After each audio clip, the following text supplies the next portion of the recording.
Anda masih di iNews Malam bersama saya Aya Nufus. Pemirsa, kericuan terjadi saat mahasiswa menggelar unjuk rasa menolak kebijakan PPN 12% di kawasan Patung Kuda, Jakarta. Mahasiswa dan polisi sempat terlibat saling dorong.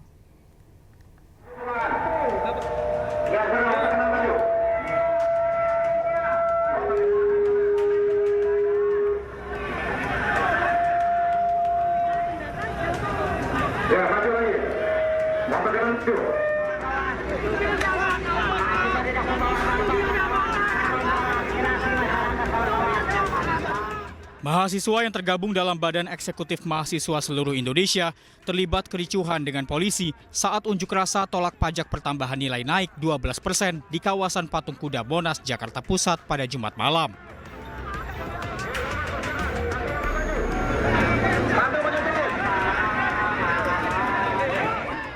Mahasiswa dan polisi terlibat saling dorong. Kericuhan berawal saat mahasiswa enggan membubarkan diri hingga batas waktu penyampaian pendapat. Polisi akhirnya mengerahkan meriam air untuk membubarkan mahasiswa hingga ke Jalan Medan Merdeka Selatan.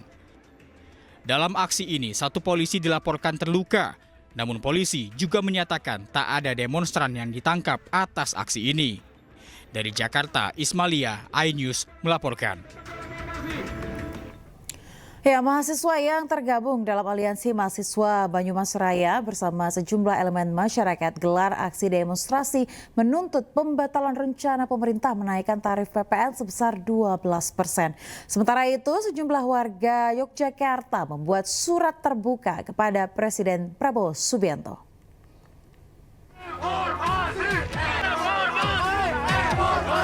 Aksi mahasiswa yang menuntut pembatalan rencana pemerintah menaikkan tarif PPN sebesar 12% dan mengutuk tindakan aparat kepolisian yang dinilai sangat buruk akhir-akhir ini di Kompleks Alun-Alun Purwokerto, Kabupaten Banyumas, Jawa Tengah. Masa aksi yang berusaha menerobos gerbang kompleks perkantoran Pemkab Banyumas dan juga gedung DPRD Kabupaten Banyumas dihadang oleh petugas kepolisian yang berjaga. Aksi saling dorong pun tak dapat dihindarkan.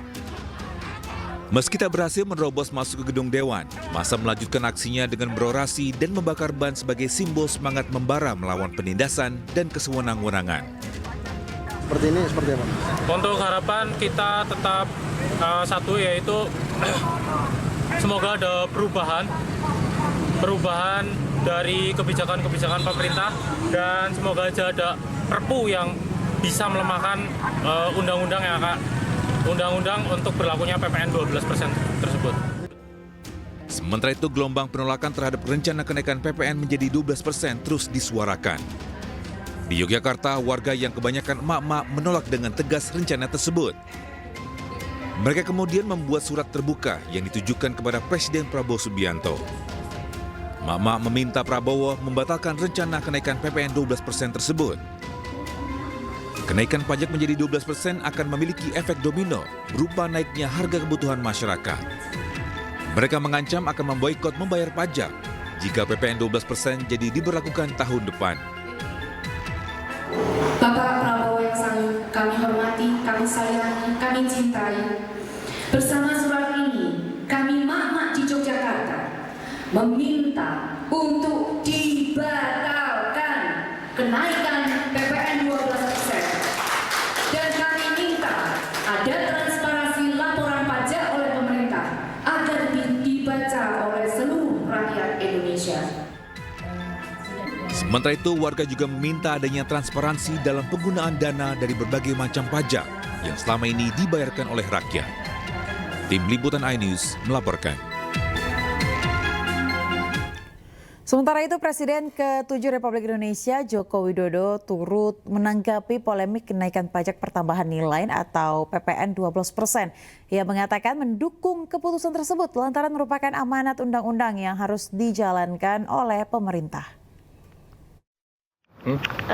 Polemik pro kontra terkait PPN 12% kan? Ya, saya kira kita mendukung keputusan pemerintah. Saya kira keputusan pemerintah pasti ada pertimbangan-pertimbangan. Dan itu kan juga amanat undang-undang yang harus dijalankan oleh pemerintah.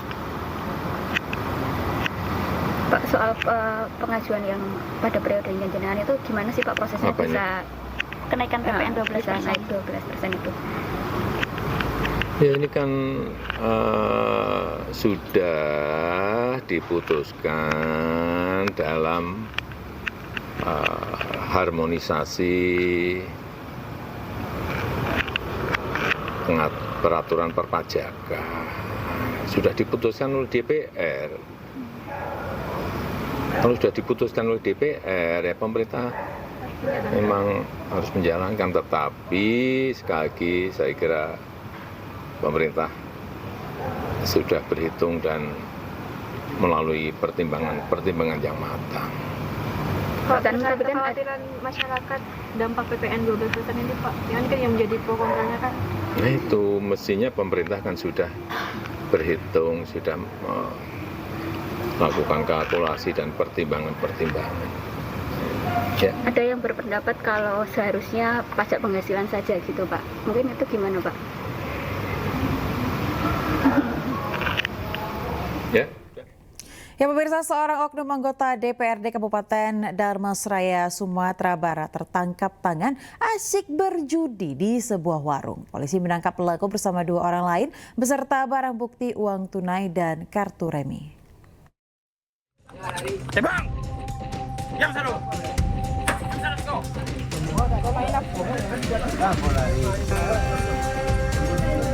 Aparat Polres Dharmasraya menggerebek sebuah warung di Pasar Aurjaya, Koto Baru, Dharmasraya, Sumatera Barat. Polisi mendapati aktivitas judi kartu remi yang dilakukan sejumlah warga. Mirisnya, salah satu pelaku judi adalah anggota DPRD Kabupaten Dharmasraya. Selain oknum anggota DPRD, polisi menangkap 1 pelaku judi lain dan pemilik warung yang sempat berusaha kabur. Penggerebekan ini berdasarkan laporan masyarakat yang resah akan maraknya aktivitas judi di lokasi tersebut. Telah diamankan 3 orang. 2 orang diduga pelaku permainan judi remi jenis abok, dan juga diamankan 1 orang yang punya warung. Selain 3 pelaku, polisi mengamankan barang bukti uang tunai dan kartu remi. Ketiga pelaku diperiksa di Polres Dharmasraya dan terancam hukuman di atas 5 tahun penjara. Dari Dharmasraya, Sumatera Barat, Budi Sunandar, iNews melaporkan. Sebanyak 7 oknum polisi Polrestabes Medan ditempatkan di tempat khusus atau Patsus buntut dari tewasnya seorang terduga pelaku pengancaman dengan kekerasan. Ketujuhnya pemirsa kini berstatus terduga pelanggar dan terancam dijatuhi sanksi.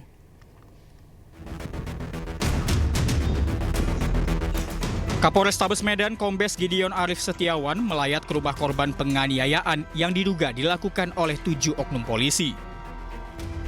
Ketujuh oknum polisi ini telah menjalani pemeriksaan dan kini berstatus sebagai terduga pelanggar. Para oknum polisi ini ditempatkan di tempat khusus atau Patsus karena diduga terlibat dalam penganiayaan terhadap seorang terduga pelaku pengancaman dengan kekerasan. Jika nantinya terbukti melakukan pelanggaran, ketujuh oknum polisi Polrestabes Medan terancam akan dijatuhi sanksi sesuai dengan ketentuan yang berlaku. Ada 7 personil, 7 personil yang kami lakukan pendalaman pemeriksaan secara internal.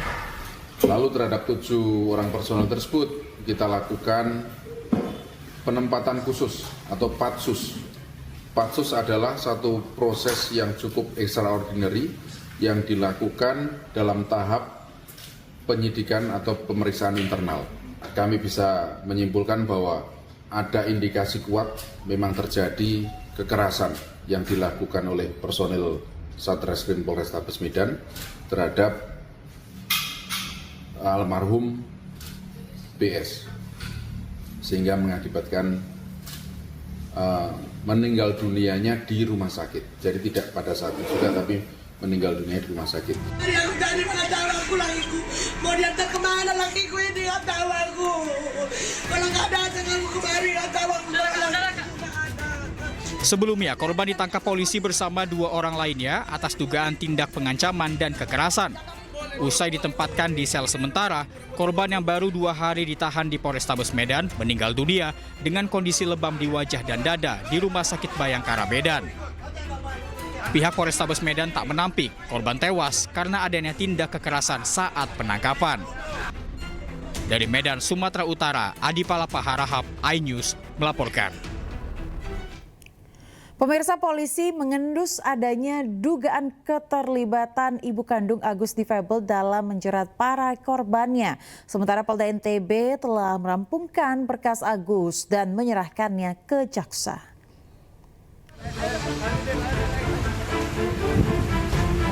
Penanganan kasus pelecehan seksual Agus difabel terus bergulir. Berkas perkara Agus telah dirampungkan Subdit 4 Ditreskrimum Polda NTB dan diserahkan ke Kejaksaan. Namun kini, penyidik mengendus adanya dugaan keterlibatan ibu kandung Agus dalam menjerat sejumlah korban yang sebagian besar merupakan mahasiswi.